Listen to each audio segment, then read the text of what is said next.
before the season. Everybody's pissing and moaning. We had a different coach come up and give a motivational speech in the afternoon each day. He was our running backs coach at the time by the name of Derek Foster. Coach Foster came up there, toughness and pushing through. He got real razzed up as his speech progressed. We had a video coordinator named Rocky. He finishes his speech and he goes, "Hit it, Rock!" And Set It Off by Boosie Badass played. As a young white man, it was my first time hearing that song, Set It Off. Yeah, we finna set it off. You heard me? I'm finna put you in the trash bag. Tired of all these knowing me right now, for real. You wanna talk shit? You wanna run your mouth? You want some gangsters strut your motherfucking house? We'll set this job. Yeah. And that was my first time hearing Set It Off. At Samford University, it was the third or fourth week of camp. We were about where teams are right now. Right before the season, everybody's pissing and moaning. We had a different coach come up and give a motivational speech in the afternoon each day. He was our running backs coach at the time by the name of Derek Foster. Coach Foster came up there, toughness and pushing through. He got real razzed up as his speech progressed. We had a video coordinator named Rocky. He finishes his speech. And welcome back.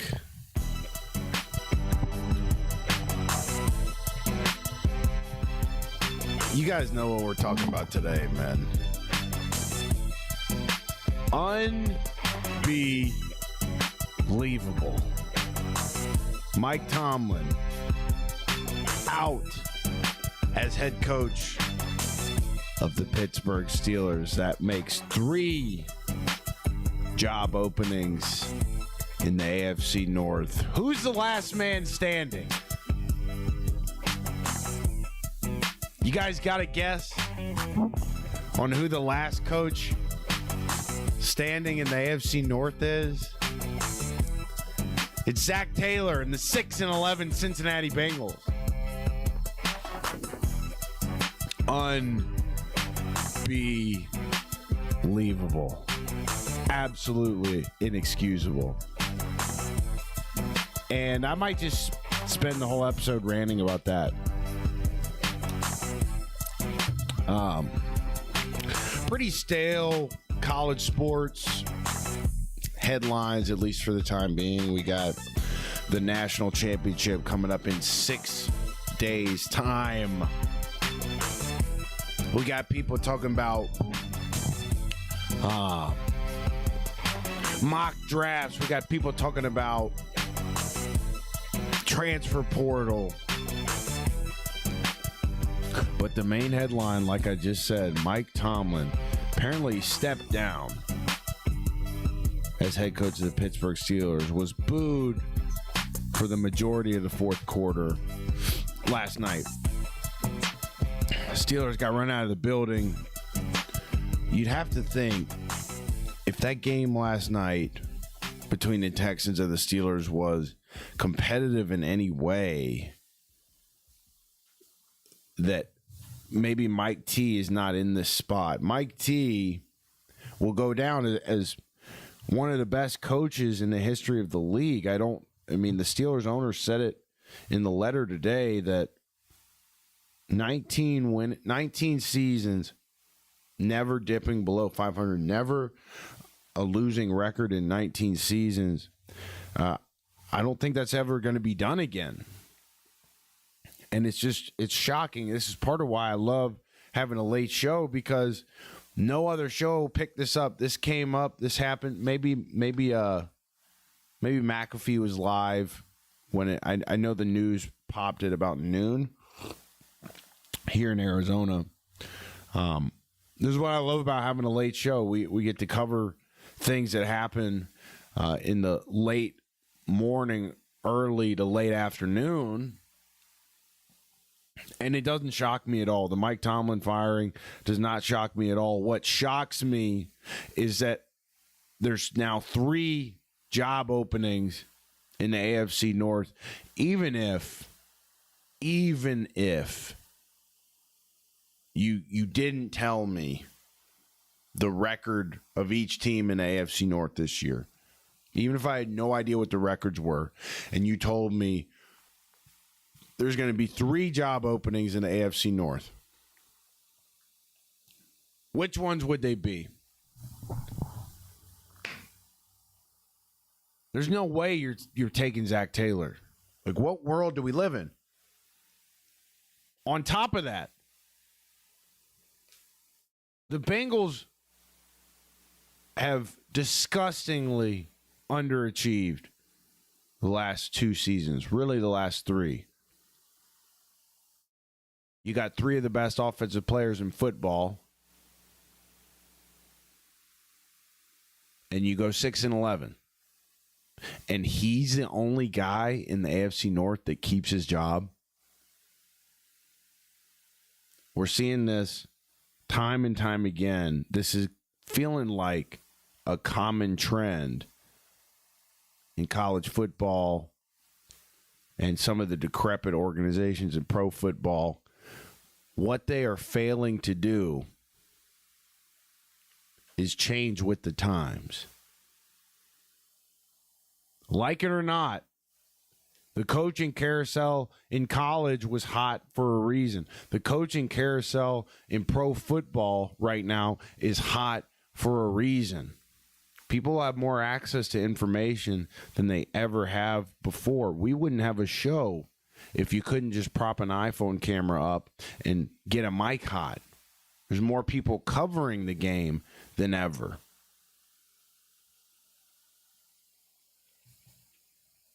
Which has unfortunately, as a byproduct, made the coaching carousels much more cyclical. It's made front office snap decisions much more common.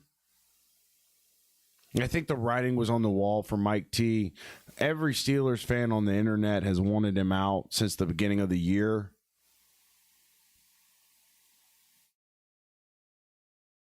And he's one of the greatest coaches in history. And I would take any other outbound head coach in the AFC North over Zach Taylor. If you told me the Bengals were swapping Kevin Stefanski with Zach Taylor, I'd be excited. If you told me that the Bengals were swapping John Harbaugh with Zach Taylor, I'd be excited. If you told me the Bengals were swapping Mike Tomlin with Zach Taylor, I'd be excited. But the Bengals, either genius or retard, are hanging on to Zach Taylor, who went 6-11 this year, went 9-8 last year, 2 potential Joe Burrow prime window years wasted, and the Bengals are going to stick it out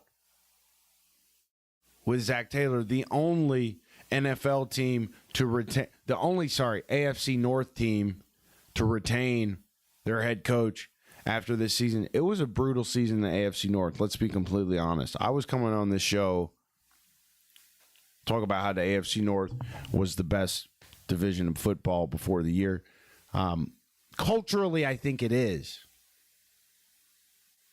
It's the ghetto of the NFL, or it was. I don't really know where the game has gone lately, because there's so many offense favoring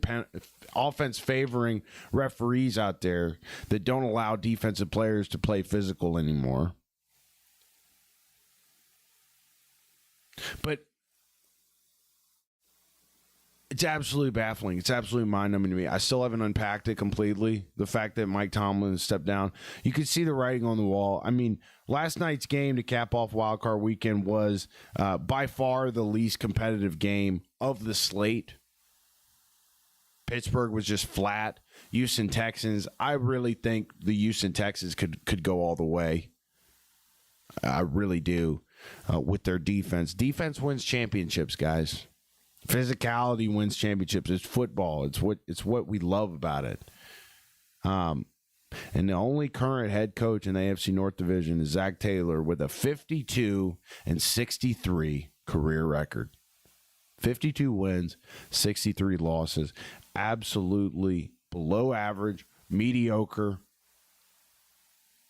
And there's something to be said for staying the course and not giving up too quick. That is a virtue to an extent. But when you're so blindly sure of yourself to a fault that you fail to take action, you fail to keep up with the times, you fail to act. That's my concern with the Cincinnati Bengals. My concern with the Cincinnati Bengals is that we have a bunch of people in the ownership office that are in the position they're in because of nepotism, and they believe that they were chosen and then they know better than everybody else.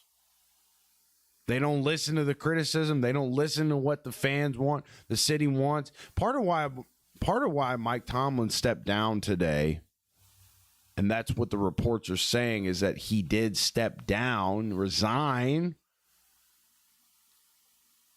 I guarantee you part of the reason Mike Tomlin stepped down is because he knew the fans were unhappy with him. He knows the fans are unhappy with him. And part of being a good organization in the NFL, I really believe this, is listening to your fan base. The money doesn't flow through this league and through these teams if there's no fan support. The money doesn't flow through the league and these teams if people don't watch them on TV. The money doesn't flow through the league and these teams if people don't buy jerseys, if people aren't excited about the team, if they're not buying tickets. And so to a degree, yes, fans get emotional. Yes, fans fly off the handle now and then. Fan sentiment as a whole can fly off the handle and be unhinged sometimes. That's seemingly more and more exacerbated the more online everybody is.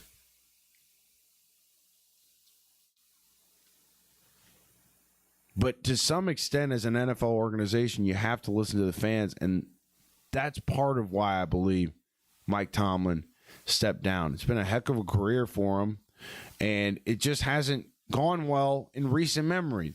The Steelers, I don't think, have won a playoff game since 2016. I don't think they had a home playoff game until last night, since 2017. And you go out there last night, and you're the Steelers, and you lay a complete egg. This Steelers team didn't have offense all year long. They don't have a long-term solution at quarterback, which I also think was part of why Tomlin stepped down.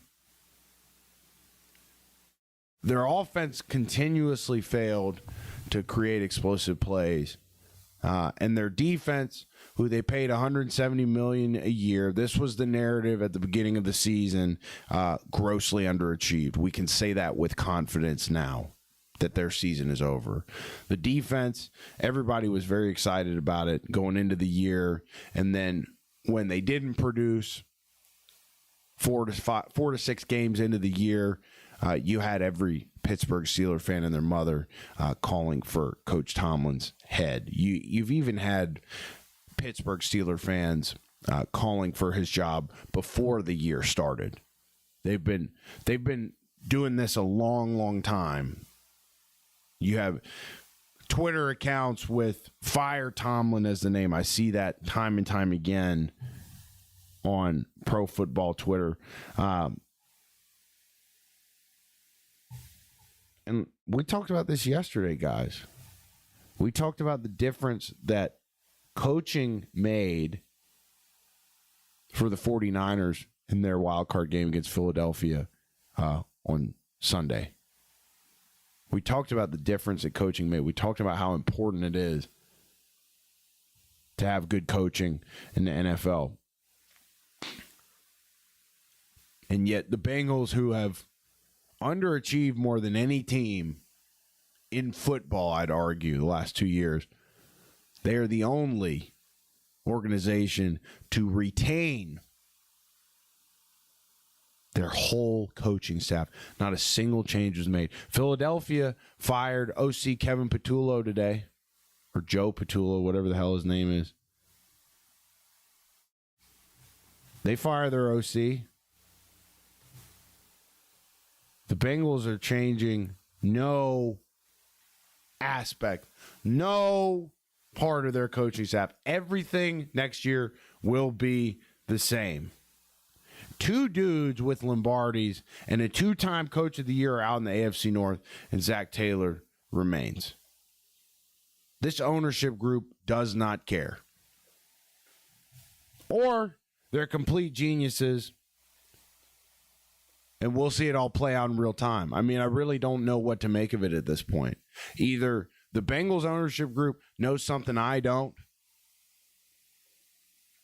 or they're just the most complacent, brain-dead, mind-numbingly stupid group of people that own a football team in the NFL. I'm leaning towards the latter based on history.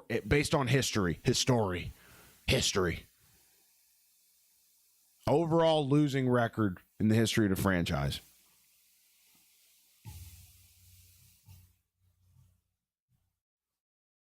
So, look, I don't know, man. I feel like I just don't have much juice today. I don't know what it is. I don't know what's different. Trying to pull it together here, but let's go over. Oh, I mentioned this yesterday. I told you guys we would go over it. It's a Twitter thread about the 49ers facility being right next to a power plant. This dropped about a week ago. The San Francisco 49ers are statistically the most injured team in the NFL over the past decade. Since moving to Levi's Stadium in 2014, they are top 5 in adjusted games lost for 10 of 11 seasons. I don't know what that means. 7 to 8 full Achilles, patellar ruptures. League averages 2 to 3 year total. 40 major hamstring and calf tears, a high ankle. What are all these words? Syndesmosis injuries every single year. No other franchise comes close. We've wondered about this on the show for months and months and months. Why are the 49ers always so injured? Is it their training staff? Is it the way that their coaches operate? Is it just the players not taking care of themselves? And this might be the answer. They've got a power plant right next to their facility. So let's continue to read this thread here. This is from Peter Cowan, Sunlight is Life on Twitter.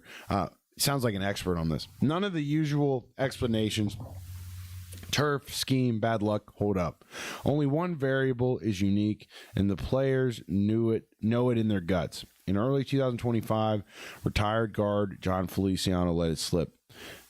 Players have joked around about there being an electrical substation right next to the practice field and how that has led to the Niners' injury problems.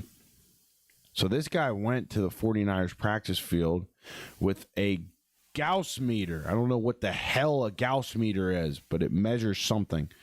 At 11 a.m. on a quiet Monday, well below peak load, it read 8.5 plus milligauss at the far edge of the fields. Inside the facilities, weight room, film room, recovery areas, potentially 10 to 25 mg, spiking higher during peak grid demand, typical background exposure. Don't know what any of that means. I wish this guy would explain some of these things. Maybe Grok can explain it. Let's see.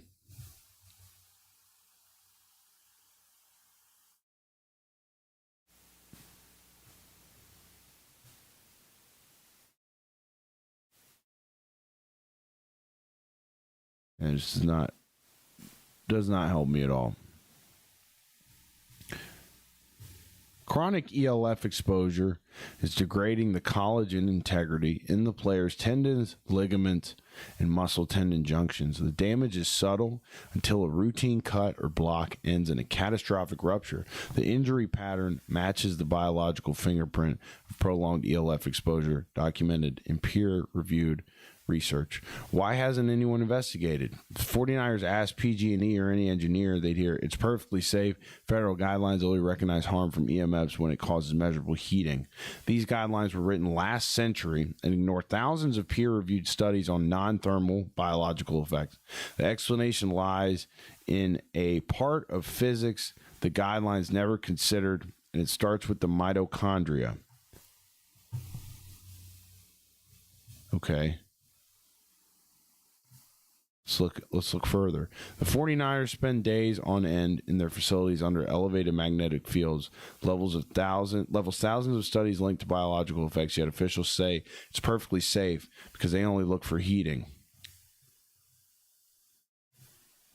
In the West, U.S. military set limits to prevent radar operations from literally cooking themselves. FCC/ICNRIP still use that 1990s playbook. Anything below heating equals no risk. In the East, Soviet scientists documented non-thermal effects, fatigue, immune changes decades earlier and set limits.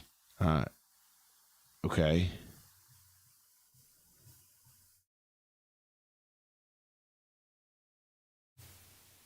This is a crazy thread. I don't know if I'm going to read all this right now. But this is an explanation into why the 49ers are always hurt, man. I think it's a pretty good one. I think it's pretty safe to assume. Listen, man, I don't feel like I got the juice today. I don't know if it's something in the water.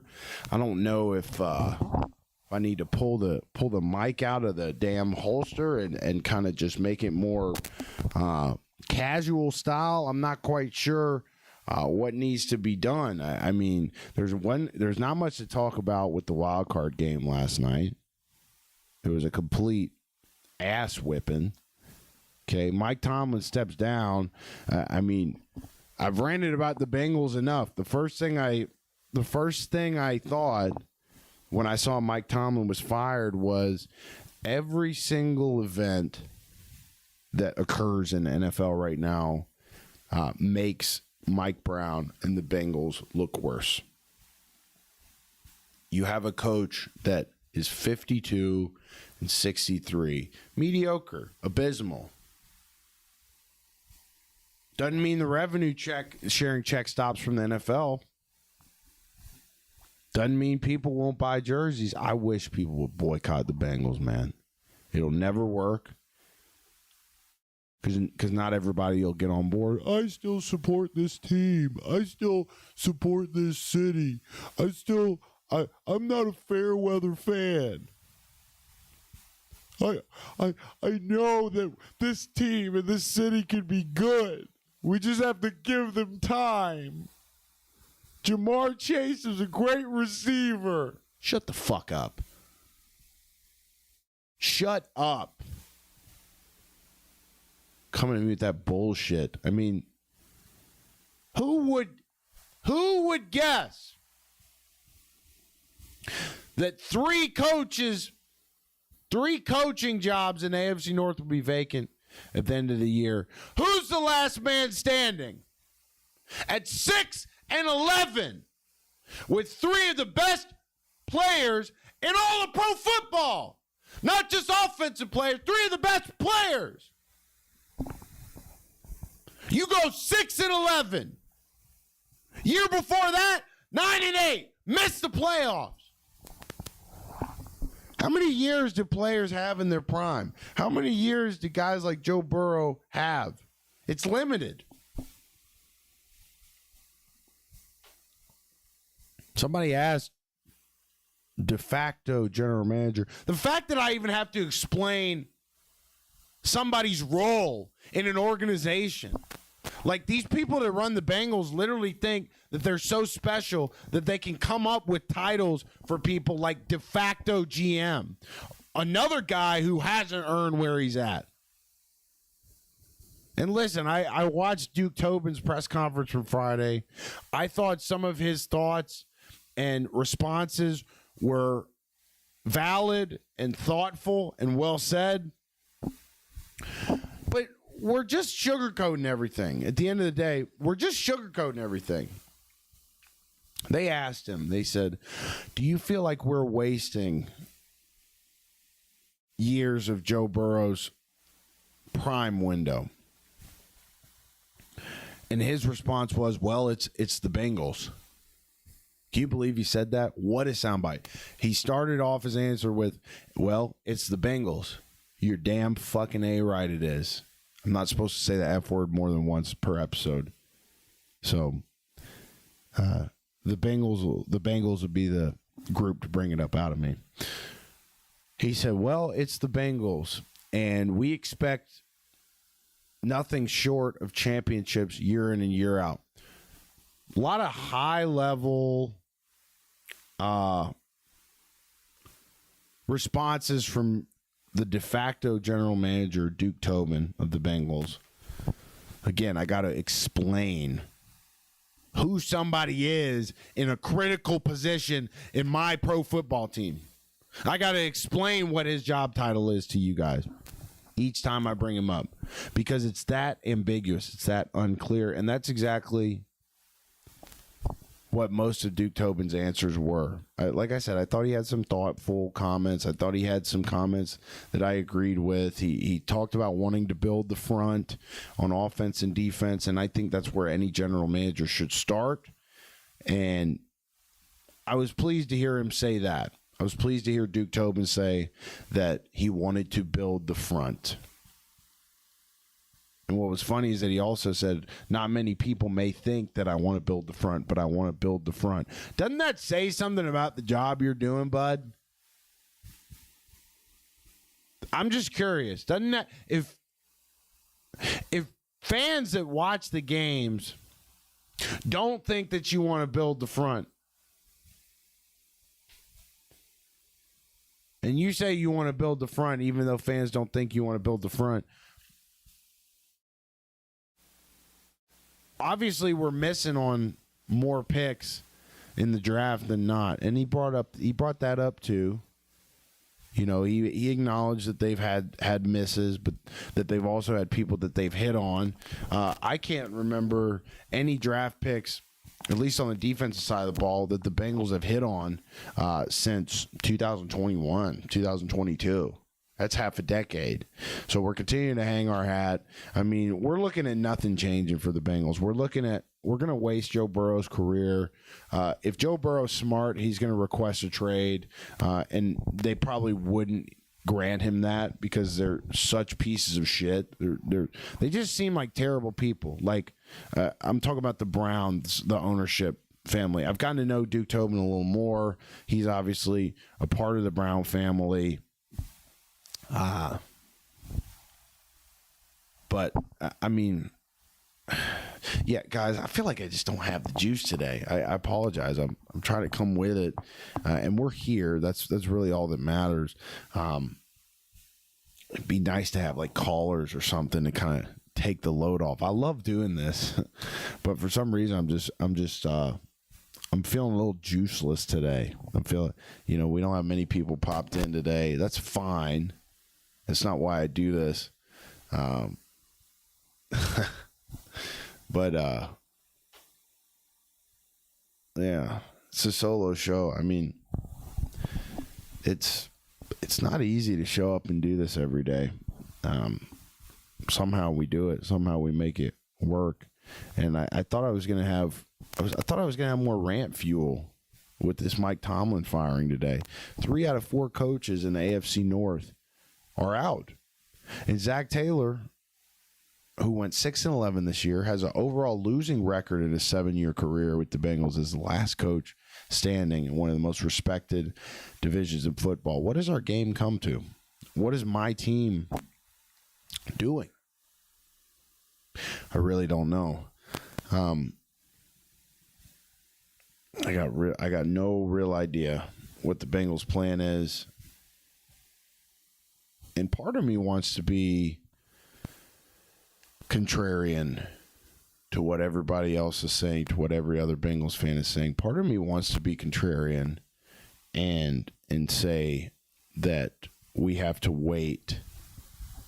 We got to give the organization a second to try and get back to what they were. Really, at the end of the day, the reason the Bengals are operating the way that they are is because of that 2021 Super Bowl run. If they didn't have that to hang their hat on, I don't know what their excuse would be. You know, a blind squirrel finds a nut every now and then. I think that's what happened in 2021, but the front office for the Bengals really seems to believe that they can recreate that. Listen, I don't know where you start. I mean, the offensive line ended up coming around. That was good. The run game ended up coming around. That was good. I mean, in terms of the defensive front, nobody really was getting consistent push all year. The linebackers are absolutely terrible. That's another group that's not going to be changed for the Bengals because we want to give these young guys time. We want to give them time. Again, there's being a contrarian, which is taking an informed stance contrary to what the masses are saying. And then there's fake contrarians. Fake contrarians are people who don't actually have their own ideas. They just, by default, do the opposite of what everybody else is doing because they think it looks good. I believe that the Cincinnati Bengals ownership are fake contrarians. They don't have any real intellect. They don't have any real talent or ability to actually come up with a real contrarian viewpoint. They want to look like contrarians because they think it makes them appear smart. And so a lot of times what that involves is taking what everybody else is doing, and there's some merit to what everybody else is doing sometimes. That's why everybody's doing it. You know, we've come into a league with cyclical rules now. Information flows faster and freely more so than ever, which I think has contributed to a very cynical, very ruthless coaching cycle year in and year out. You see it in college football as well.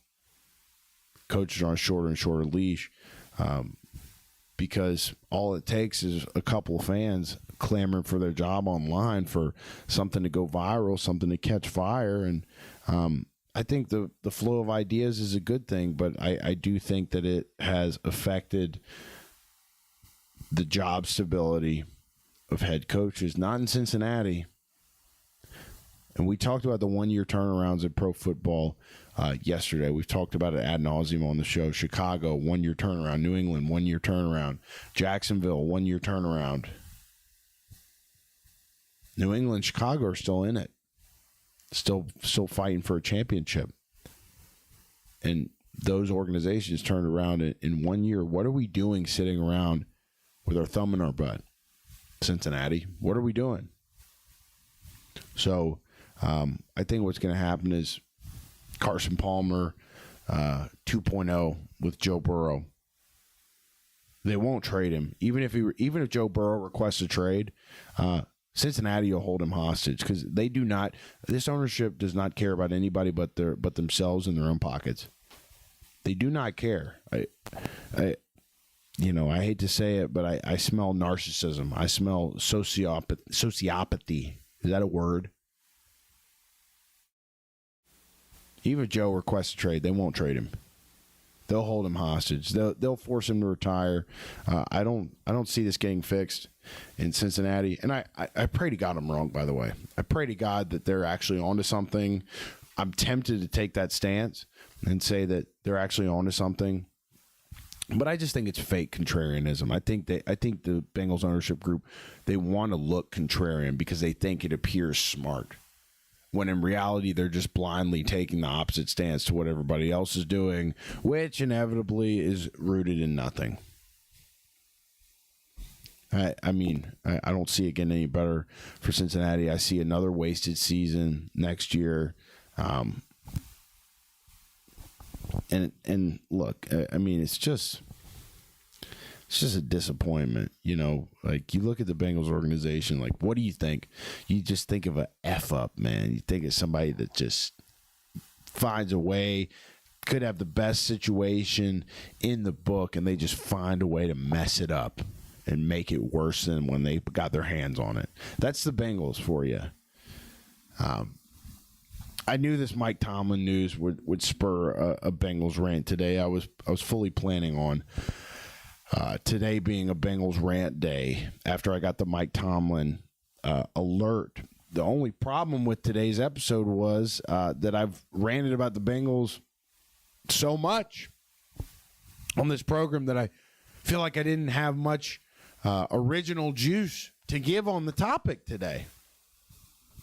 Because the Bengals just caused me to rant so much that I feel like every single stone that we could turn over in talking about this franchise has been turned over already. We got Spencer in the chat. New offensive coordinator in Philly is just as good as winning the NFC East.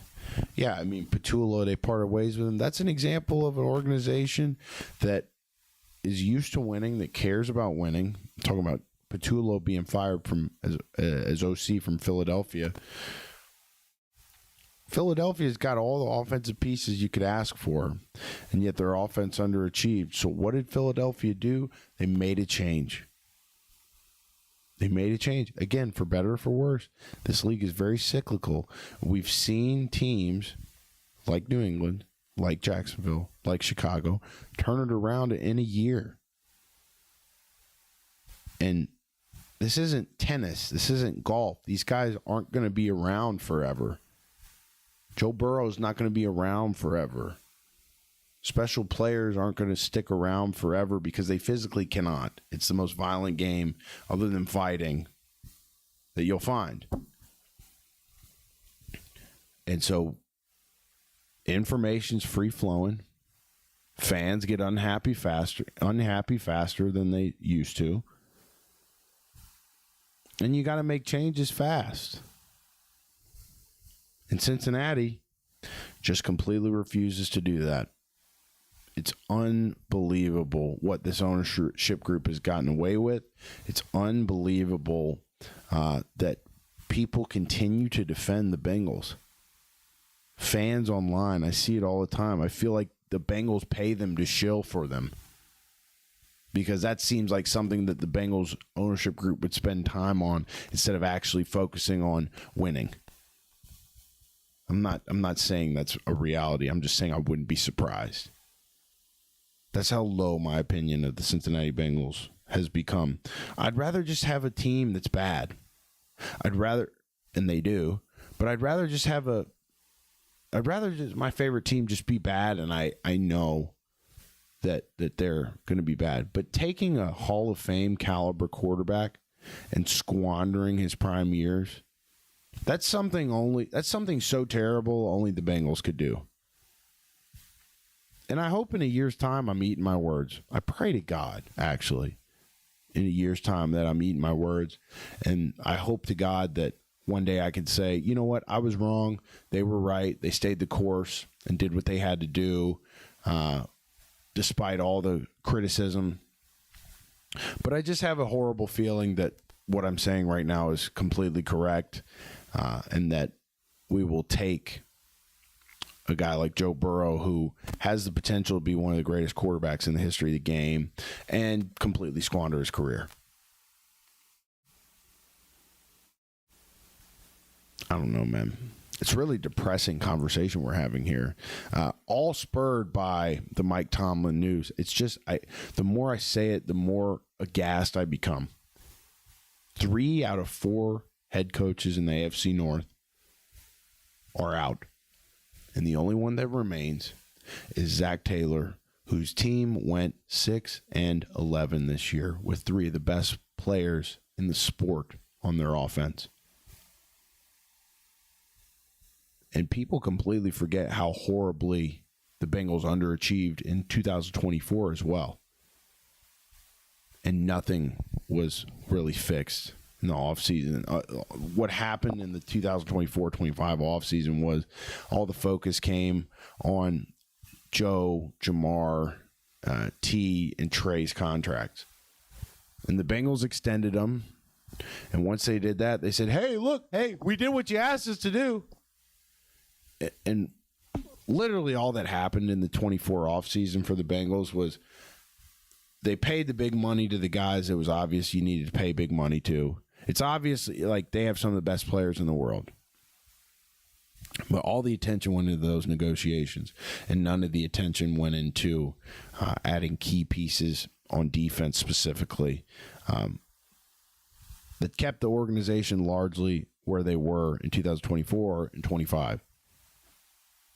That's why they don't play complementary football. That's why they didn't play complementary football this year, is because they spent all the time negotiating the big contracts as opposed to maybe focusing on the smaller, more granular aspects of the defense. So,